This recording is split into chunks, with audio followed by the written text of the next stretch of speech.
குமாரன் பரிசுத்தாவியின் பேராலே ஆமென். கிறிஸ்துவுக்குள் மிகவும் பிரியமானவர்களே, சங்கீதம் 4:4 நீங்கள் கோபம் கொண்டாலும் பாவம் செய்யாதிருங்கள் என்று சொல்லி அழகாக நமக்கு ஆண்டவர் உணர்த்துகிறார். அப்ப நான் இதுல உணர்ந்து கொண்ட ஒரு விஷயம், கோபம் எங்க இருக்கிறதோ அங்கே பாவம் இருக்கும் என்று சொல்லி நான் உணர்ந்து கொண்டேன். ஒரு பழமொழி உண்டு, அங்க கோபம் இருக்க இடத்துலதான் குணம் இருக்கும் என்று சொல்லி. ஆனால் குணம் இருப்பது ஒரு பக்கமாக இருக்கட்டும், இங்க ஆண்டவர் நமக்கு உணர்த்துவது இதுதான், நீங்கள் கோபம் கொண்டாலும் பாவம் செய்யாதிருங்கள் என்று சொல்லி. அப்ப கோபம் நமக்கு வந்துருச்சுன்னா அங்க பாவம் வந்துடும். அதனால நாம் எவ்வளவு நம்மளால கோபத்தை தவிர்க்க முடியுமோ, அதுவும் வீட்டுல சாப்பாடு சரியில்லைன்னா பயங்கரமா கோபம் வந்துடும். இல்லை என்று சொன்னால் நம்ம எங்கேயாவது நம்ம டிராவல் பண்ணுகின்ற பொழுது சரியா நமக்கு போய்கிட்டு இருப்போம், ஆனால் அவங்க தவறான பாதையில வருகின்ற பொழுது நமக்கு பயங்கர கோபம் வந்துடும். அந்த நேரம் நம்ம என்ன, முதல்ல நம்மளுடைய வாயினுடைய வார்த்தைகள் தான் மாறி பேசி விடுவோம்.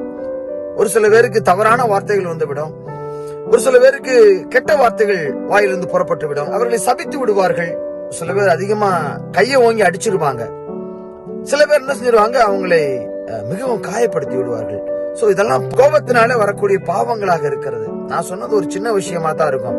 சில நபர்கள் தங்களை அறியாமலே கோபப்பட்டு கொலை கூட செய்து விடுகிறார்கள். கோபத்தினால செய்துவிட்டு பின்பாக மனம் வருந்தி, ஐயோ அந்த ஒரு செகண்ட் கோபம் நான் படாம இருந்திருந்தேன்னா இவ்வளவு பெரிய விளைவு நமக்கு இல்லை என்று சொல்லி அங்கலாய்க்கின்ற காரியங்களை நாம் அறிந்திருக்கிறோம், பார்த்திருக்கிறோம், நிறைய பேர் சொல்வதை கேள்விப்பட்டிருக்கிறோம், சிந்திக்க அழைக்கப்படுகிறோம். கிறிஸ்துவுக்குள் மிகவும் பிரியமானவர்கள், கோபம் கொண்டாலும் பாவம் செய்யாதீர்கள்.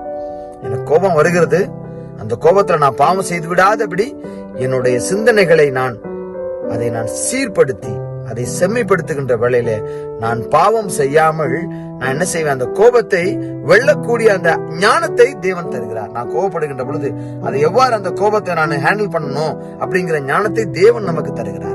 நம்ம நினைச்சிடலாம், ஈஸியா கோபப்படுகின்ற பொழுது நம்ம வாயின் வார்த்தைகளோ நம்முடைய இருதயத்தின் சிந்தனைகளோ மாறி விடாதபடி தேவன் நம்மோடு கூட இருக்கின்ற பட்சத்துல நாம் என்ன செய்து விடலாம், கோபம் வருகின்ற பொழுது அந்த கோபத்தை நாம் அடக்கி பாவம் செய்யாதபடி நம்முடைய சிந்தனைகளையும் நம்முடைய செயல்களையும் காப்பாற்றிக் கொள்ளலாம். கட்டாயம் நம்ம செய்யலாமா? நாம் கோபம் கொண்டாலும் பாவம் செய்யாதிருந்து ஆண்டவருடைய பிள்ளையாக நிலைத்திருப்போம்.